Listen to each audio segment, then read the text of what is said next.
Así que iniciamos con, ya Monseñor ha explicado con claridad sobre la Pascua, el cirio, los signos bautismales, en el video que ya está colgado en las redes, pero de todos modos, yo sé que algunos tienen alguna pregunta. Por eso vamos a iniciar hablando en primer lugar de la octava de Pascua, que la gente escucha octava de Pascua, pero no sabe lo que significa. Así que, Monseñor, iniciamos con eso en lo que la gente se anima a la pregunta. La octava de Pascua, como quiere decir, son los 8 días, por así decirlo, la semana del domingo de Pascua hasta el domingo segundo de Pascua, que ahora coincide con la fiesta de la Divina Misericordia del Señor, que será el próximo domingo. Y siempre se ha tenido esa octava, así mismo hay en Navidad, la octava de Navidad, como si fuera el mismo día de la Pascua, el mismo día que se celebra la resurrección del Señor. Aunque la Pascua tiene 50 días en la que seguimos gozando, contemplando, profundizando, experimentando esa alegría de su resurrección. Con respecto a la cincuentena pascual, hubo un chico que envió una pregunta, me parece que Daniel le llaman. Él preguntaba, ¿por qué en la vigilia pascual se leen tantas lecturas y un solo evangelio? Él quiere saber eso. Bien, la vigilia, vemos que hay 4 lecturas del Antiguo Testamento y 2 del Nuevo. O sea, en total son 7, 4 y 3. Y es muy importante, ¿por qué hay un solo evangelio? El evangelio es la buena noticia. El evangelio es como el cumplimiento, es el cumplimiento de todo eso que se ha profetizado en el Antiguo, es el cumplimiento del evangelio. Ya que se han proclamado la historia de la salvación, empezando desde Adán y Eva, la creación, está el pacto que hizo Dios con Abraham, el padre de nuestra fe, y así vienen los profetas, y es necesario que con un evangelio solamente, porque Cristo nos da esa buena noticia, se nos da la noticia de que Cristo ha resucitado. Por eso es que se pone una sola lectura en la vigilia pascual. Sí, yo quisiera decir que propiamente no son 7 lecturas, son 9 lecturas, incluyendo una del Evangelio. Como ya ha explicado el Padre Francisco, la vigilia pascual es una vigilia, una velación, un mirar la palabra de Dios, todo lo que Dios hizo antes de Cristo y mirando hacia Cristo. Primer acto de amor, la creación, esa creación que después con el pecado ese plan de Dios se daña y Dios no nos abandona a la muerte, sino que quiere salvarnos a través de su Hijo Jesucristo, pero va a empezar un proceso, un camino, una historia que llamamos de salvación, que comienza con Abraham. Tiene un momento fundamental, que es la tercera lectura, por cierto, de la primera Pascua, el Éxodo, lo que Dios hizo con su pueblo ayer. Es el anuncio de lo que hará con Cristo, mucho más todavía, una nueva Pascua, una Pascua nueva y eterna, que lleva una alianza nueva y eterna. Y como de allá decía el Padre Francisco, le siguen 4 lecturas de los profetas, Dios que ve que su alianza es rota continuamente por su pueblo, pero sin embargo Él sigue insistiendo, Él sigue esperando, hasta decir, bueno, pues yo los lavaré, los purificaré, les daré un espíritu nuevo para anunciar ya lo que Jesús va a hacer y lo que en el bautismo pasa, acontece, que es la primera vez que nosotros vivimos la Pascua de Cristo, el día de nuestro bautismo, que la primera lectura ya del Nuevo Testamento, la que habla de eso, de ese nuevo bautismo en el que fuimos muertos con Cristo, sepultados con Él, resucitados con Él. Y luego la proclamación gozosa es una sola, porque es una sola resurrección. Y todo lleva a ese hecho fundamental de que Cristo ha roto las cadenas de la muerte, del pecado y de toda opresión. La segunda pregunta del mismo autor: ¿cómo podemos vivir la alegría de Jesús resucitado si el coronavirus está matando tantas personas?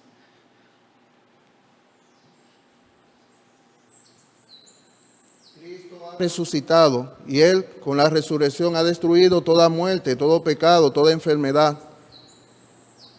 Dice San Pablo en una de sus cartas: si han resucitado con Cristo, aspiren a la cosa de arriba. Dirá también en otra carta: somos ciudadanos del cielo y moradores de la patria de Dios. O sea, si nosotros estamos con Dios, unidos a Cristo, que ha muerto y resucitado por nosotros, el coronavirus no tiene la última palabra. El coronavirus está pasando, estamos sufriendo muchísimo, se han muerto incluso familiares de nosotros. Pero no es la última palabra tiene Cristo. Y de esta situación, de este virus, el Señor quiere sacar un bien para nosotros.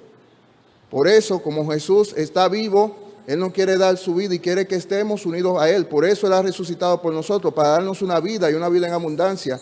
Y los que mueren en Cristo, dice el prefacio de la misa de exequia, no mueren, sino que su vida se transforma. Esos hermanos nuestros que han muerto están contemplando ahora mismo al Señor cara a cara, o sea que están vivos para Cristo.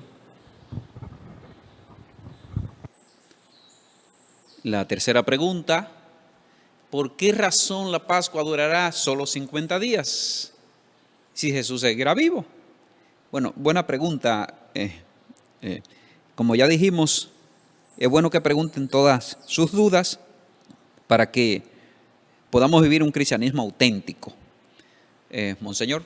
Bueno, esa es una pregunta interesante. ¿Por qué 50 días? Fíjense que es la Pascua, la liturgia, no es como una cosa así matemática, porque no estamos celebrando cada paso de Jesús como si cada día así cronológico, pero sí el misterio de Cristo. ¿Por qué 50 días? Porque Jesucristo resucitó, se apareció a los hermanos durante 40 días. A los 40 días, según el testimonio de los apóstoles, ascendió al Padre, y en la fiesta de Pentecostés, que cerraba en la liturgia judía ese tiempo de celebraciones pascuales, viene el envío del Espíritu Santo. Y comienza entonces la presencia de Jesús a través del Espíritu Santo en su iglesia, en la humanidad. Y Él sigue vivo y sigue vivo en nosotros de una manera especial. Pero la liturgia lo que quiere celebrar es el acontecimiento de Jesucristo dentro de ese contexto litúrgico de los 50 días entre la Pascua y la venida del Espíritu Santo. Después que Cristo se va al cielo, llega el tiempo del Espíritu Santo en su iglesia, en el mundo. Antes de leer la próxima pregunta de Manuel Joaquín, debemos decir que el que permanece en Cristo no pierde la esperanza, no pierde la alegría. Por eso los apóstoles, después de haber resucitado Cristo y lo llevan a la cárcel y le dan una paliza, dicen que ellos salieron de ahí contentos de recibir tal ultraje por el nombre de Jesús. Leemos la pregunta: ¿cómo podemos conciliar nuestra fe con esta pandemia? Es decir, la alegría de la fe con la tristeza del COVID. Conciliar alegría, tristeza. Francisco, si nos ayuda con esa pregunta. Sí, más o menos lo que yo decía en la pregunta que se me hacía anteriormente. ¿Por qué tenemos que estar contentos? ¿Cómo se aumenta nuestra fe? Nosotros, antes del virus, vivíamos dispersos, vivía cada quien por su lado. uno veía en la casa, en la familia, que cada quien estaba por su lado, haciendo sus cosas. Ahora estamos todos juntos en casa. Y es muy bonito porque estamos viviendo como vivió la iglesia en sus inicios. Porque la iglesia primitiva se reunían en casas. La mayoría de nuestros hermanos han celebrado la vigilia pascual en sus casas, como se hacía antiguamente, que se compartía el banquete pascual. Y eso nos ayudará a nosotros a estar unidos más en familia, a buscarnos y a buscar a Dios. Por eso nuestra fe se va a aumentar, va a salir fortalecida con este acontecimiento. No tenemos que estar tristes, yo lo decía ahorita, porque Cristo ha resucitado y Él nos quiere dar la vida.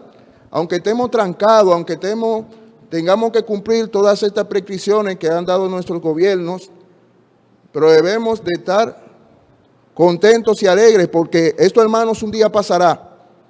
Y un día nos volveremos a abrazar, volveremos a compartir, nos volveremos a reunir en la iglesia, teniendo esa esperanza de que Cristo ha vencido la muerte. Esa fe, esa certeza, nos dará la alegría de que en verdad volveremos a vivir como vivíamos antes. Sí, ahí hay que añadir algo que es muy importante. La fe, ¿qué es la fe? Porque hay algunos que tienen la fe, depende del día y de la hora, de si Dios me hace milagros, me atiende bien, estoy en salud. Pero la fe es más que eso, la fe es el abandono total en las manos del Padre. Y en la voluntad del Padre, como hizo Jesús. Entonces esa fe, en los momentos de adversidad,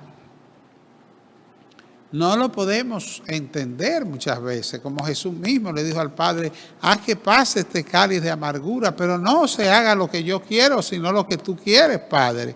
Ahí es que tiene que llegar la fe madura, la fe verdadera, a buscar no lo que yo quiero, sino lo que Dios quiere.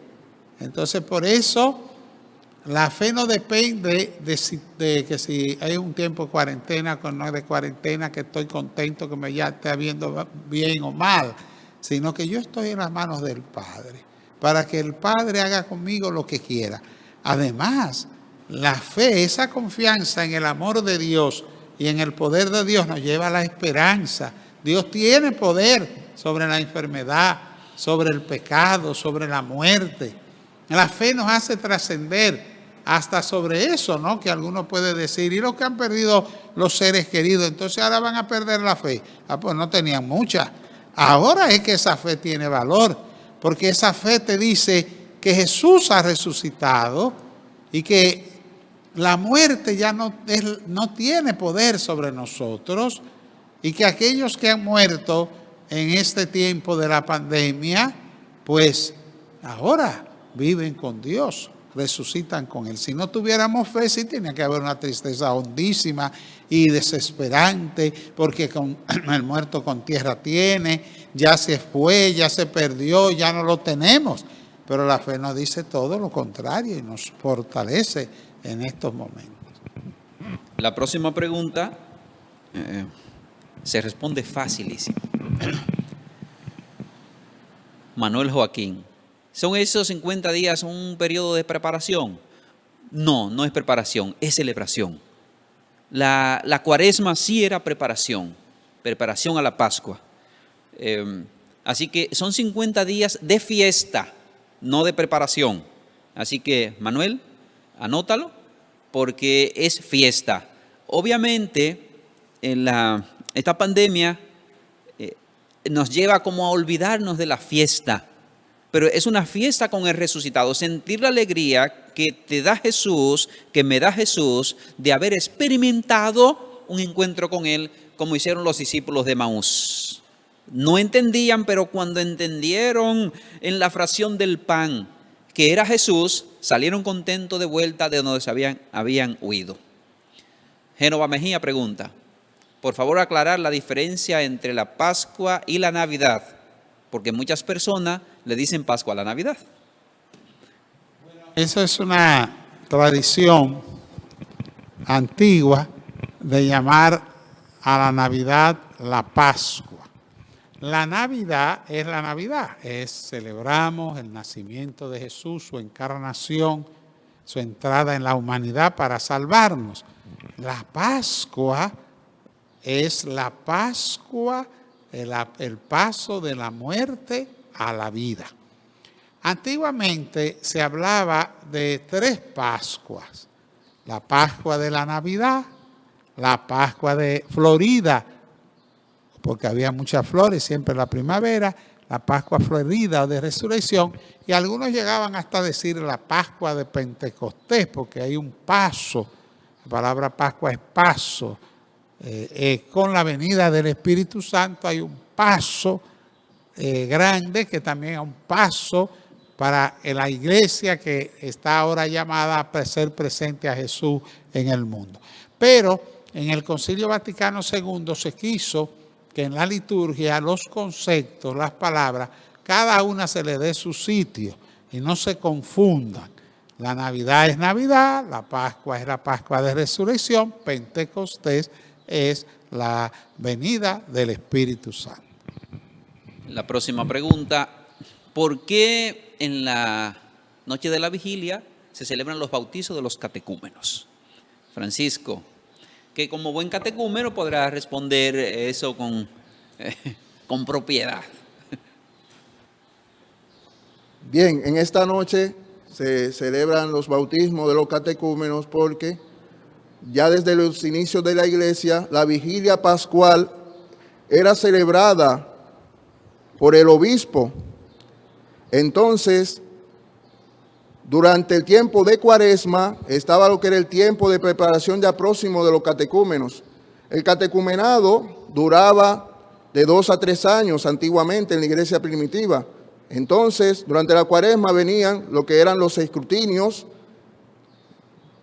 También se le preguntaba al pueblo santo de Dios si aquel catecúmeno que se preparaba para el bautismo era digno de recibir el sacramento. En un primer momento, el bautismo era tan fuerte que si alguien pecaba gravemente, se le excluía y se le ponía lo que era en la orden de los penitentes, se alejaba de Dios, y cuando el obispo veía bueno, lo hacía volver. Entonces, todos los hermanos se preparaban durante este tiempo. ¿Y qué sucedía? En la vigilia pascual, fiesta de las fiestas, porque esto es la vigilia pascual, la Eucaristía primordial, de donde vienen todos los sacramentos y de donde viene nuestra fe, se celebraba el bautismo. Este hombre viejo venía muerto en las aguas bautismales. En la iglesia primitiva, la pila bautismal tenía 7 peldaños de descenso y 7 peldaños de subida. Estos 7 peldaños de descenso representaban que el catecúmeno iba descendiendo hacia la muerte, moría ya en las aguas bautismales al hombre viejo y subía estos 7 peldaños a la vida nueva en Cristo Jesús. También hay que agregar que durante 7 días estos catecúmenos que ya eran bautizados estaban 7 días con el alba o vestido de blanco.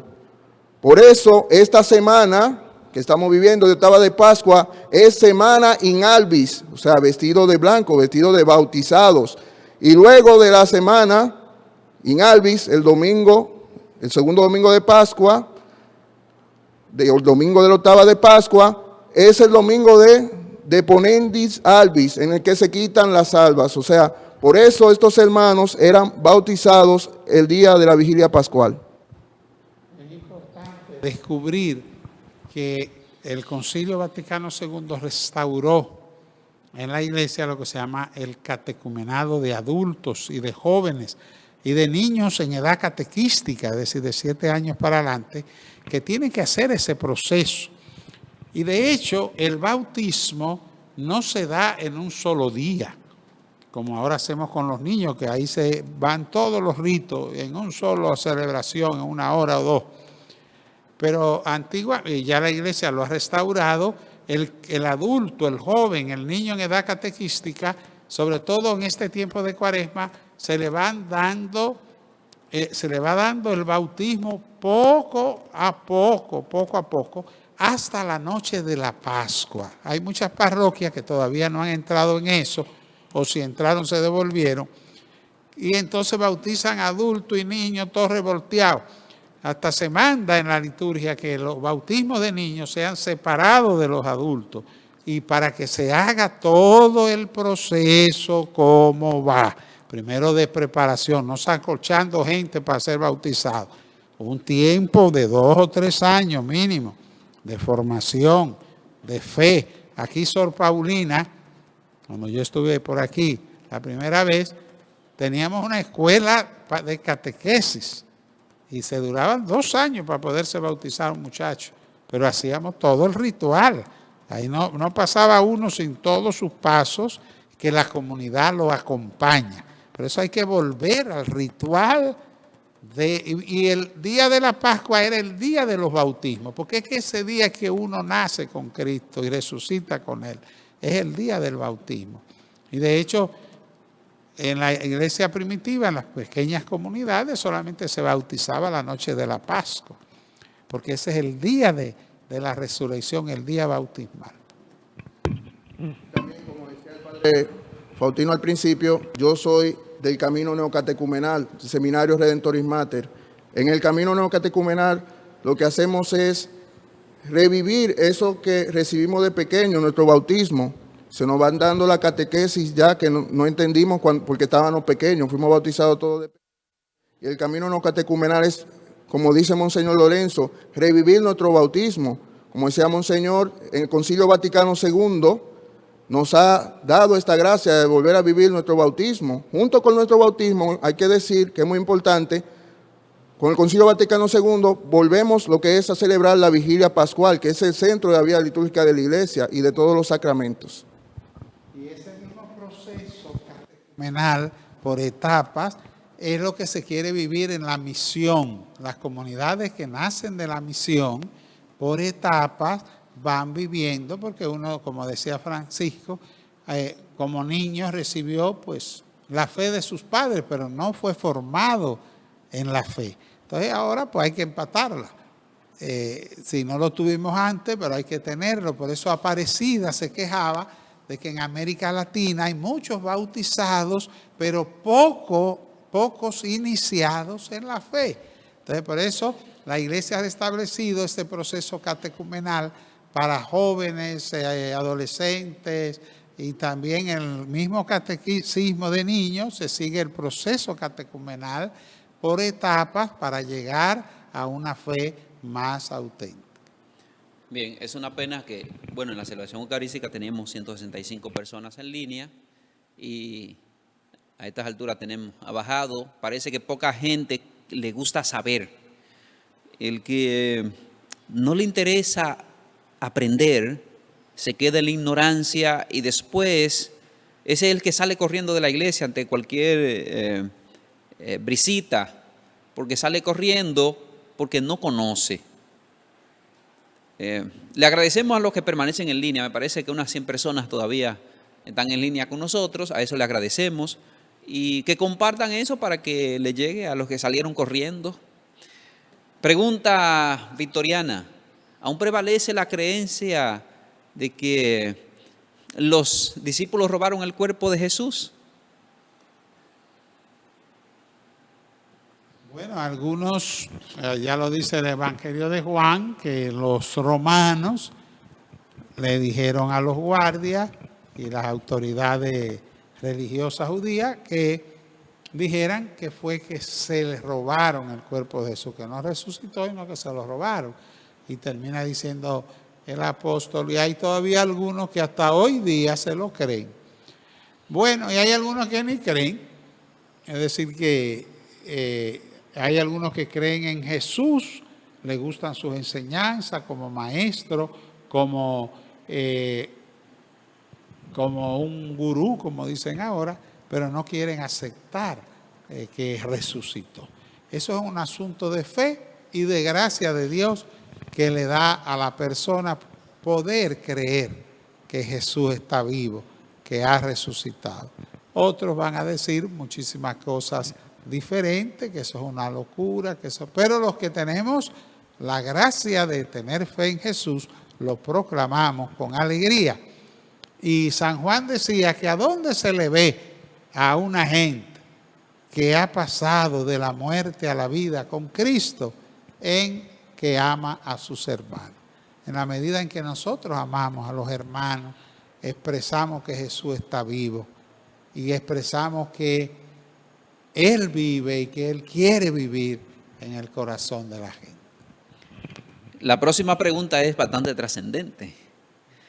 Manuel Joaquín, por favor explíquennos un poco la trascendencia en el mensaje que se nos revela en Lucas 24:35, que dice: ellos por su parte contaron lo sucedido en el camino y cómo lo habían reconocido al partir el pan. El texto del Evangelio de hoy, y que la hermandad de Emaús lo tiene como texto de base para su fraternidad.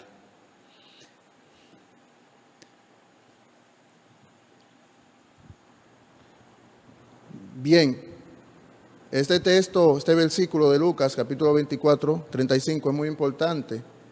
Ellos le conocieron a partir el pan. ¿Por qué le conocieron en ese momento? Porque antes de ese momento sus ojos estaban velados. Pero hay un signo muy importante. Cristo dijo la palabra consacratoria, consagró el pan y el vino, y ahí se dieron cuenta, este era Cristo. El padre Faustino decía en la homilía que esta gente eran desertores, se habían ido por ahí, como ya habían matado al Señor, ya no nos queda nada. Y reconocieron a Cristo cuando fraccionó ese pan, cuando les dio el vino, le volvió la alegría. Y Cristo le cuestiona, y no ardía su corazón cuando yo le habló de toda la historia, desde Abraham, los profetas, y le habló de todo lo que le iba a pasar, y ellos no lo habían entendido, pero conocieron ese momento. Porque nosotros, cuando participamos de la Eucaristía, ahí está el Señor en su cuerpo y en su sangre, es la presencia de Cristo, en un trozo de pan y en un poco de vino, como dirá el canto, ahí está el Señor. No sé si Monseñor quiera enriquecer un poco. Perfecto. La próxima pregunta, Mini Aquino. ¿Por qué la octava de Pascua termina con la misericordia? Fíjense, esta fiesta de la misericordia la instituyó el Papa San Juan Pablo II, inspirado en un testimonio de Santa Faustina, que tuvo una experiencia mística con el Señor y viendo la realidad de que se estaba perdiendo la misericordia. Cada vez más en la humanidad hay más violencia de unos con otros, de poco perdonarse, tantas guerras, tanto odio, que entonces el Señor le pedía a Santa Faustina que propagara el Evangelio de la misericordia.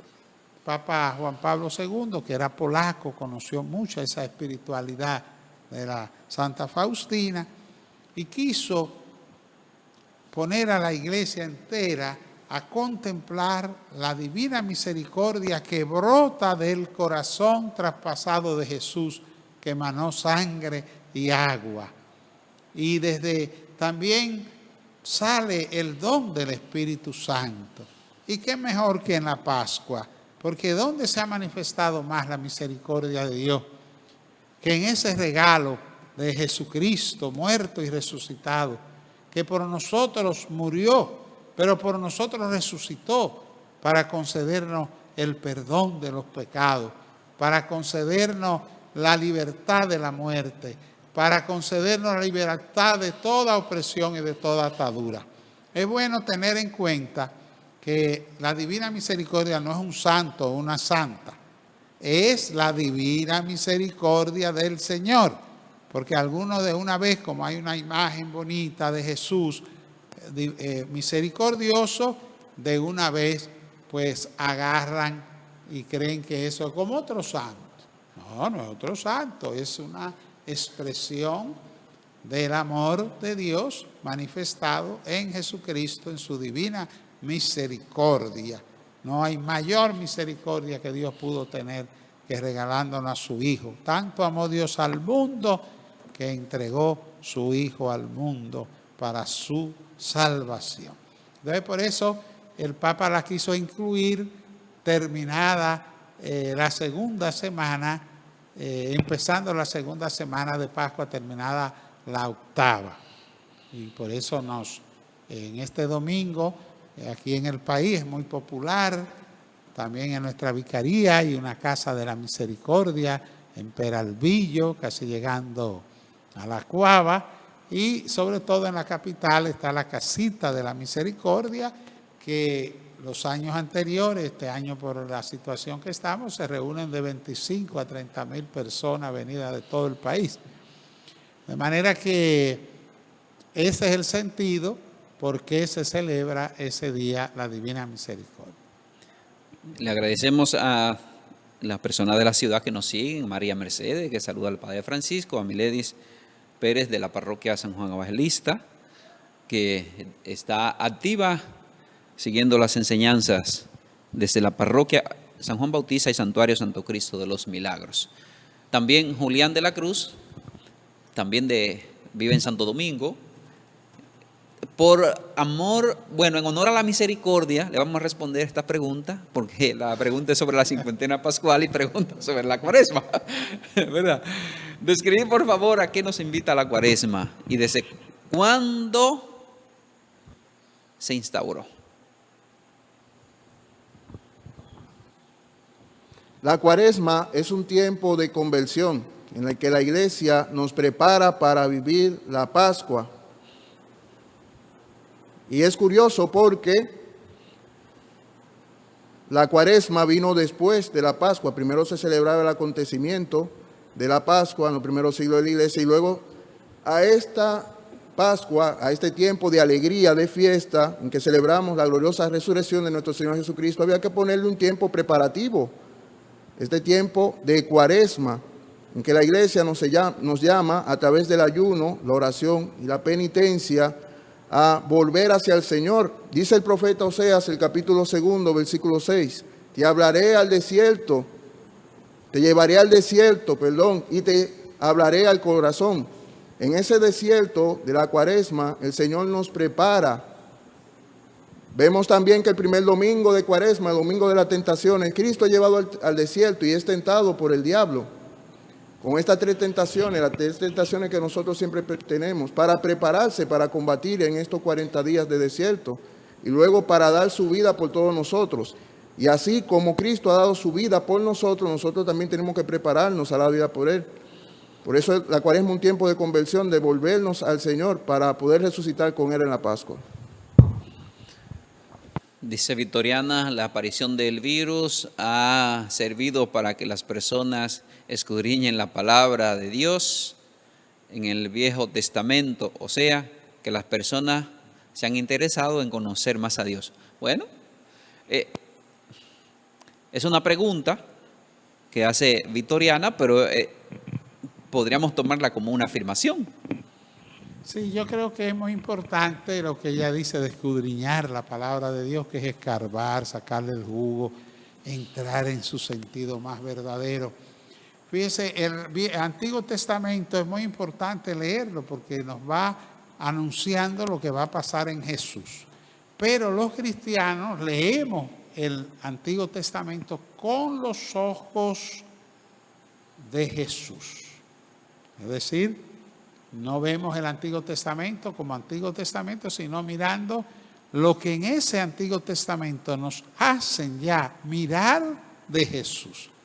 Y lo leemos también con los ojos de Jesús porque hay pasajes del Antiguo Testamento que ya han sido superados por Jesús y que Jesús los ha perfeccionado.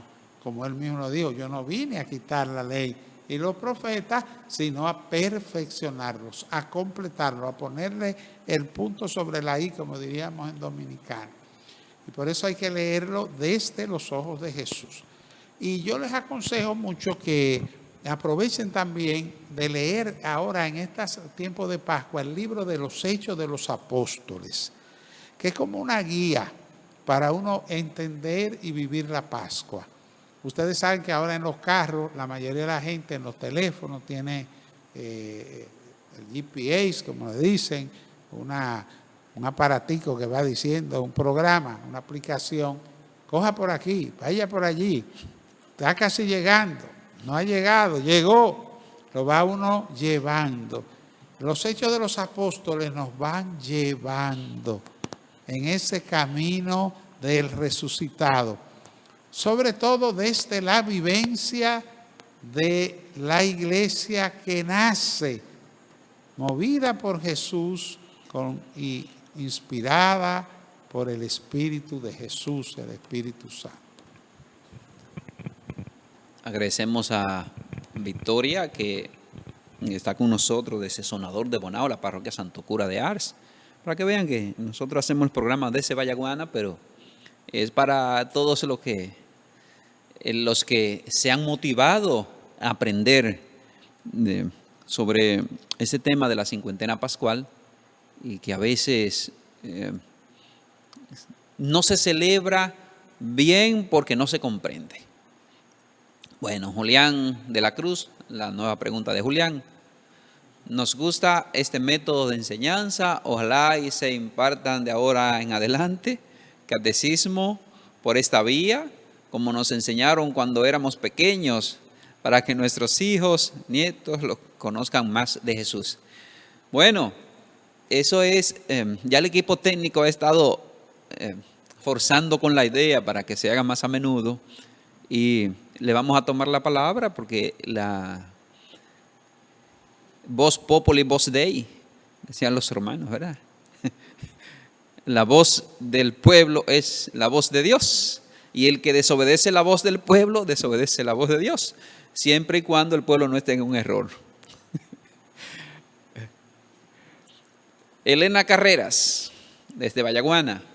Algunas sugerencias en este tiempo que celebramos y a propósito de encontrarnos en cuarentena. Gracias. ¿Alguna sugerencia? Monseñor ha dado una sugerencia muy buena, que es escudriñar la palabra del Señor, la Biblia. Podemos leer la Biblia, como hizo Monseñor, empezar por leer los Hechos de los Apóstoles, que es toda la historia de la iglesia desde sus orígenes. Poder también leer los Salmos, los profetas, la carta de San Pablo, si quieren empezar por ahí. Monseñor hablaba de un GPS, de un GPS, y este es el GPS más grande que podamos tener en este tiempo. En la Biblia está contenida todo lo que es necesario, como ya al final el libro del Apocalipsis, todo lo que es necesario para nuestra salvación está contenido aquí en la Biblia. Esa es la mejor sugerencia que podemos tener. También hacer oraciones, rezar el rosario en familia, celebrar la palabra en familia, tener esos momentos con el Señor que por la prisa de cuando vivíamos antes de empezar el virus, teníamos tanta prisa, es bueno que ahora nos recojamos y estemos unidos al Señor.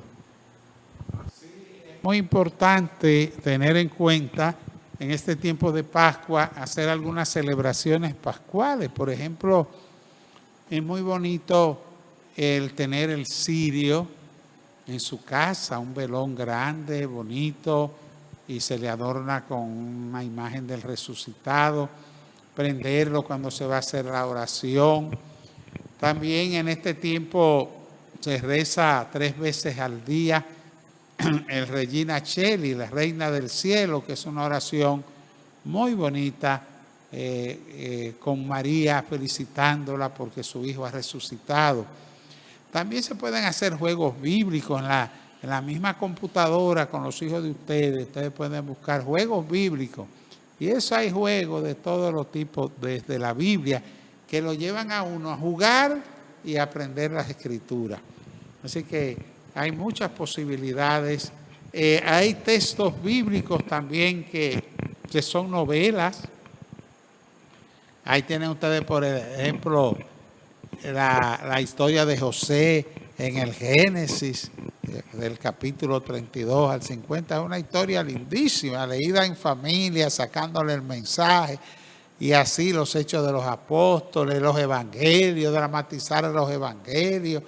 Hay que crear todo un ambiente, rezar con los salmos, como ya decía el Padre Francisco. También esa sugerencia podría entrar también en el libro de Job, que Job prefigura lo que es a Jesucristo, ¿no? Como el sufrimiento de los inocentes tan importante, que nos ayudará a comprender este tiempo de pandemia también. Viendo que Job sufrió siendo inocente, vemos que tanta gente siendo inocente está sufriendo por este virus. El libro de Job nos ayudará mucho también. Creo que hay algo importante y los maestros saben muy bien de eso, de planificación.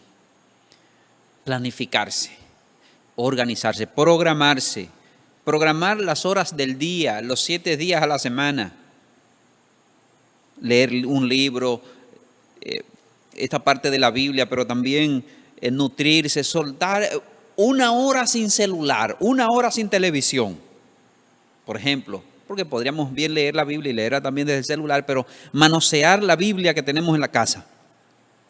Todo el mundo, por ejemplo, la hora del almuerzo. Si tienen la televisión en la habitación, sáquela a la sala. Que la hora del almuerzo, que no salga cada uno a comer por su lado, sino que todos a la mesa. Como para aprovechar el tiempo y ser verdaderamente familia. Hay niños que están contentos ahora, porque dice, todos estamos juntos, y nunca lo habíamos visto así. Obviamente no entienden la magnitud del asunto, pero lo encuentran como un tiempo de gracia. Entonces, organizarse para estar juntos. Y que si están juntos, no puede ser con el celular en la mano, porque entonces no están juntos. Están ahí sentados, con una pila de aguacate, pero no juntos. Sugerencia para motivar a más personas a unirse a la santa palabra de Dios y dejar un poco la tecnología. Bueno, yo creo que ya esa parte del programa de vida que había dicho antes de la pregunta puede servir como respuesta a esa pregunta de Victoriana. A mí me gustaría sentir que la gente de Vallaguana está preguntando, porque como que no lo siento. Me parece como 3 o 4 personas solamente he identificado de Vallaguana de los que han preguntado. Y entonces, ¿dónde están? No queremos que los que no son de Vallaguana piensen que no queremos la respuesta es para todos. Pero nos interesa saber si la gente de Vallaguana está motivado a este asunto, porque esa es la principal motivación. Lorenza Fabián, dicen, no sabemos, no lo dice ahí. Vamos a ver. Dicen el día de Pentecostés hablan en lenguas. Los que los oían los entendían. ¿Ahora se habla en lengua? Es una pregunta. Sí, el día de Pentecostés no es el día que se hablaba en lengua. El texto lo que dice claramente es que hablaba Pedro y lo entendían todos en su propio idioma. Así que el texto de Pentecostés eso es lo que apunta. Que aunque Pedro hablaba en su lengua aramea popular de allá, de Galilea, sin embargo la gente lo entendía en su propio idioma, que ya es un símbolo de lo que ha hecho el Espíritu Santo. Fíjense que la venida del Espíritu Santo contrarresta la Torre de Babel, de manera que, ¿qué quiere decir eso? En la Torre de Babel quisieron hacer una torre tan grande que topara al cielo y pudieran agarrar a Dios y ser más que Dios. Sin embargo, se le armó un lío en esa torre que hablaron todo diferente, toda esa lengua, y ya después no se podían entender y no pudieron llegar a ninguna parte. Pero el Espíritu nos viene a hacer hablar el lenguaje de Dios, la lengua de Dios, que nos permite entenderlo en nuestro propio idioma. Viene a hacernos el Espíritu Santo comprender la palabra de Dios, la buena noticia que es Jesucristo. Eso es lo que hace el Espíritu Santo. Y por eso en todas las lenguas del mundo se conoce la palabra de Dios y se entiende. La misma Biblia está en casi todas las lenguas del mundo. Ahora, cuando hablan de hablar en lenguas es otra cosa, esa que se llama también glosolalia, que es un don del Espíritu Santo que reporta San Pablo en su carta, que hay algunos que tienen el don de hablar en lenguas y que hay otros que la interpretan. Ese don de hablar en lengua, ni el que habla sabe que está hablando en lengua. Es un don del Espíritu Santo, pero siempre tiene que haber el don del que interpreta, que es otro hermano que recibe del Espíritu Santo la capacidad de decir lo que ese hermano, el Espíritu lo está haciendo decir. Ese don de la glosolalia, de hablar en lengua, es un don del Espíritu Santo que lo sigue dando, y hoy día, sobre todo en la renovación carismática, se ha recuperado mucho ese don y el don de la interpretación. Pero ya San Pablo advertía que hay que tener un poquito de cuidado con el don de lengua, porque puede ser que eso se coja como no es, y que cualquiera empiece a decir lenguaje para diciendo que está hablando en lengua, ¿no? Eso tiene que ser una cosa seria. Por eso ya decía San Pablo que el don que hay que pedir más grande es el del amor, que es tan difícil amarse unos a otros y amar a Dios con todo el corazón y todo el alma, que ese es el don más perfecto. De manera que les animo a buscar ese don del amor, y al que Dios le dé ese don de lengua, porque lo ejercite, porque siempre va unido a la alabanza, a Dios, a dar a conocer cualquier cosa que Él quiera dar a conocer, que el Espíritu inspire, pero siempre hay que tener cuidado de no cogerlo como de can, porque todo el mundo puede estar voceando y diciendo cosas, sino que lo más importante, el don más importante es el amor. Muy bien, creo que en base a ese tema, los encargados del discernimiento se preparan para ayudar a descubrir los dones de algunas personas que no tienen la capacidad de saber que tienen ese don. Pero qué bueno que ha surgido la pregunta, porque a veces las escuelas de preparación de la misma renovación tienen una materia que se llama enseñanza de hablar en lenguas. Y si es un don, pues entonces el maestro encargado del discernimiento sería ayudar a descubrir, no enseñarle a hablar, porque ya es un don que Dios lo ha dado. Entonces, tal vez, monseñor, sería bueno aclarar también un poquito sobre eso, porque hay algunos que se creen el tema. Es un don que Dios se lo da al que Él quiere.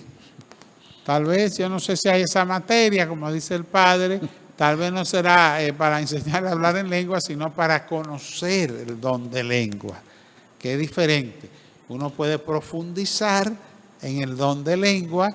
Otra cosa es, vamos a darle clase a este grupo para que aprenda a hablar en lengua. Tendrá que poner un instituto de idiomas. Pero eso no es un instituto de idiomas. Eso es un don que Dios le da a una persona que en un momento de oración muy profunda le inspira hablar o cantar en lenguas. Pero eso es una cosa seria. Eso no es cualquier cosa y todos los días y como que eso fuera una feria. No, eso tiene su tiempo. Yo mismo he participado en celebraciones donde hay gente que ha tenido tiene ese don de lengua, y aquello es preciosísimo. Eso eleva espiritualmente, aunque uno no entienda, pero cuando es de Dios y del Espíritu Santo, ese don produce el fruto que es la unión con Dios y la escucha de la interpretación que Dios puede tener para una asamblea. Pero como les digo, eso hay que llevarlo a discernimiento, y hoy día una de las que insiste el Papa Francisco es en el discernimiento. Uno agarrar las cosas, estudiarlas bien, positivo, negativo, que es verdad, que no es verdad, y entonces sacar la consecuencia.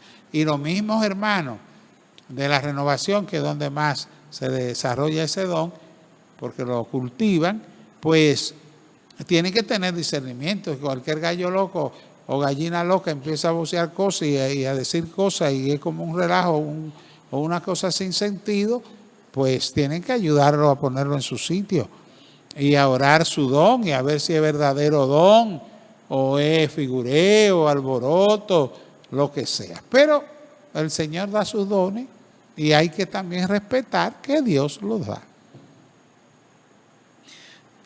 Jeffrey preguntaba, antes de esta pregunta que tenemos en pantalla, si hay alguna práctica de piedad recomendada para el tiempo de esa cincuentena pascual. Francisco.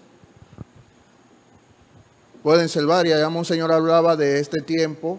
Está la oración del Regina Celis, que se puede recitar al mediodía, también a las 6 de la tarde. Se puede contemplar los misterios del Santo Rosario, vivir la Eucaristía, que por ejemplo nosotros estamos transmitiendo la Eucaristía, vivirla aunque sea por el tiempo de pandemia, la estamos viviendo así, desde nuestros hogares. También, ya se ha hablado mucho aquí, he hablado yo y Monseñor de escudriñar la palabra, de los Hechos de los Apóstoles, celebrar en familia la palabra, jugar en familia, estar unidos en la oración, orar en familia,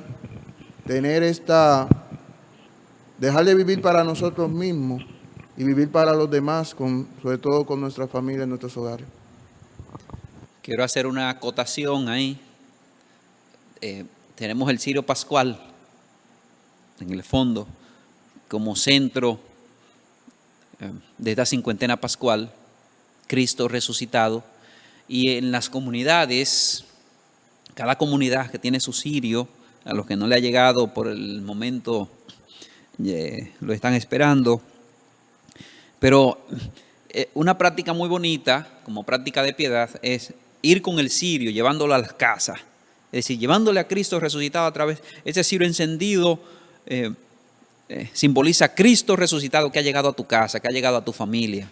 Es una práctica bonita y que es muy significativa para la gente porque lo espera, sobre todo en nuestros barrios y en nuestros campos.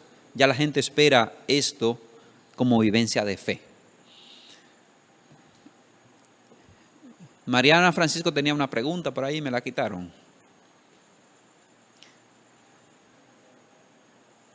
Así que también una de las cosas lindas de piedad es los salmos.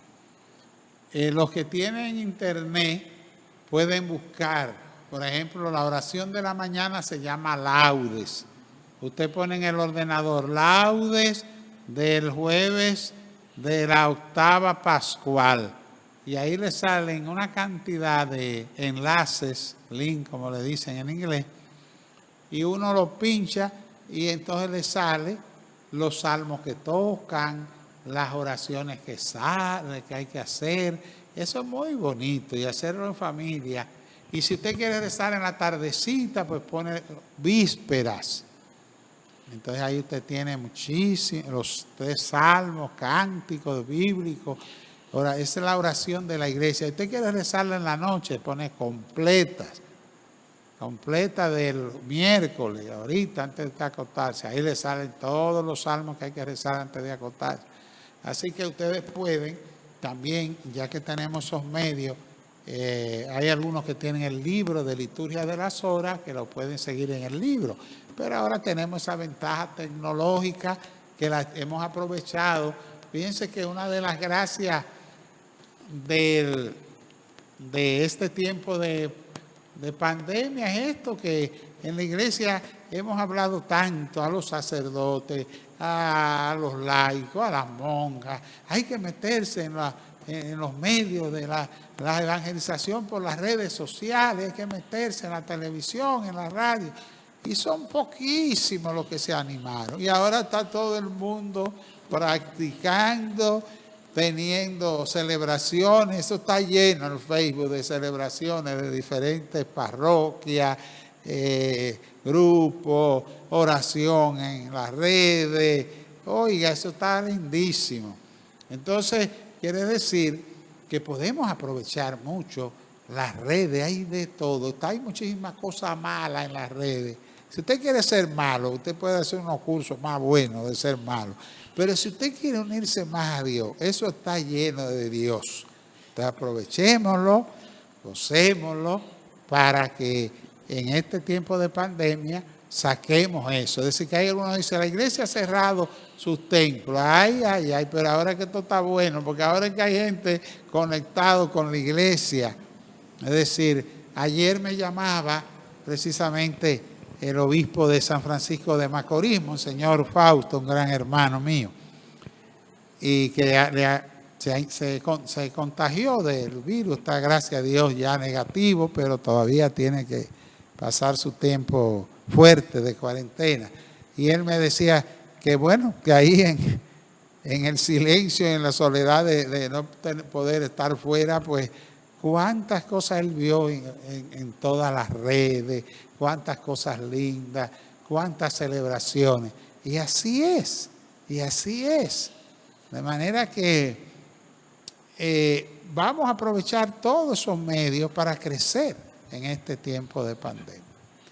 Lo que decía Monseñor con respecto a los salmos, una recomendación, porque como no siempre hay internet, pero usted en su celular instala la aplicación ePres Liturgia y aunque no tenga internet, usted puede rezar los salmos con su celular, porque es una aplicación que la baja y ya no necesitarías conexión.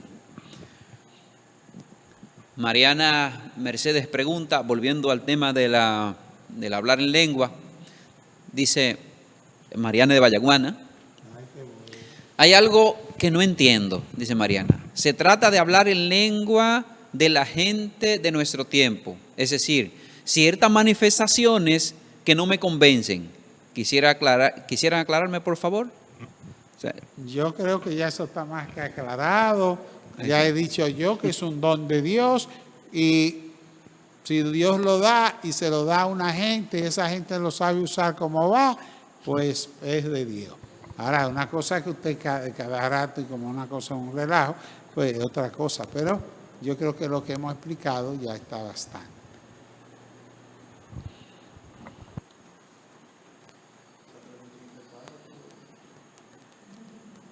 Victoriana Mateo pregunta. Victoriana Mateo, es una pregunta técnica. Pero hay que responderla. ¿Ese espacio de preguntas y respuestas se hará todos los días después de misa? Por el momento no los tenemos planificados. Así que, Victoria Mateo, como eres una fiel seguidora de nuestra página, pues entonces ya te irás dando cuenta de los programas que tenemos. Por ejemplo, mañana lo que tenemos es exposición al Santísimo a las 6 de la tarde y después de la exposición continuamos con la celebración eucarística. Entonces, para que haya variedad, sí. Joaquín Manuel vuelve a la carga, ¿verdad? ¿De dónde es Joaquín Manuel, que no ha dicho su identidad? Ah, del Bombón. Ah, pero ya sé quién es Joaquín. Sobre la pregunta de Pentecostés, ¿cuál es la diferencia entre Pentecostés del Antiguo Testamento y Pentecostés del Nuevo Testamento?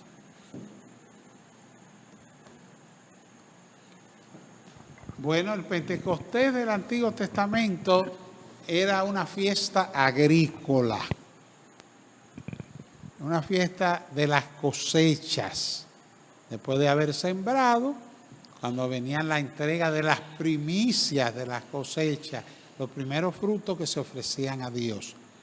Pero después que el pueblo de Dios entró en la tierra prometida, Canaán, que se distribuyeron las tribus de Israel, la fiesta de Pentecostés pasó a ser recuerdo, memoria de la renovación de la alianza que se hizo cuando entraron a la tierra prometida, que Josué hizo con su pueblo, otra vez renovó la alianza con Dios y se comprometió. Como dijo él y mi familia serviremos al Señor y el que quiera que sirva a otro, pero nosotros vamos a servir al Señor. y ahí se renovó la alianza. Y por eso en la historia de salvación, el Pentecostés del Antiguo Testamento realmente era esa memoria. En el Nuevo Testamento, a los 50 días que se celebraba la fiesta de Pentecostés, el Señor la transformó. Y entonces ahora el primer fruto de la cosecha de la resurrección, el primer fruto es el Espíritu Santo. Esa promesa del Padre y del Hijo es el primer fruto que da la resurrección, es el Espíritu Santo. Y por eso ese día fue elegido por el Señor para enviar el Espíritu Santo. Ya para nosotros no es la celebración de la alianza antigua de Josué con Dios, sino la alianza nueva que es Jesucristo. Pero es Jesucristo que nos la comunica a través del Espíritu Santo. Por eso es la fiesta donde empieza públicamente la iglesia. Es el día como que la iglesia se da a conocer hasta hoy, de manera que y hasta la eternidad. Así que ese es el significado y la diferencia de cada tema. Nos vamos con 2 preguntas más y terminamos por el día de hoy. Para que el Padre Francisco nos ayude con esa pregunta. Milady Brito, ¿de dónde es Milady? Por favor, si puede revelar su identidad geográfica. ¿Dónde se encuentran las oraciones de la mañana? Sí. Padre Faustino había dicho de la aplicación. En Google Play también está, creo que también está para Apple, o sea, para iPhone. Se llama Express. También hay otra aplicación que se llama iBreviary, que también tiene los salmos y las oraciones de todas las horas, como decía Monseñor. También está el libro de la liturgia de las horas. Y está un libro pequeño también que se llama Liturgia de las horas del pueblo de Dios, que también tiene los salmos. Ahí podemos encontrar los salmos de todas las horas del día. Agradecemos a Génova el Piropo. Ella dice, agradecemos a Dios por esta iniciativa de nuestros ministros para educarnos sobre ese tiempo litúrgico de la iglesia y edificarnos en la fe.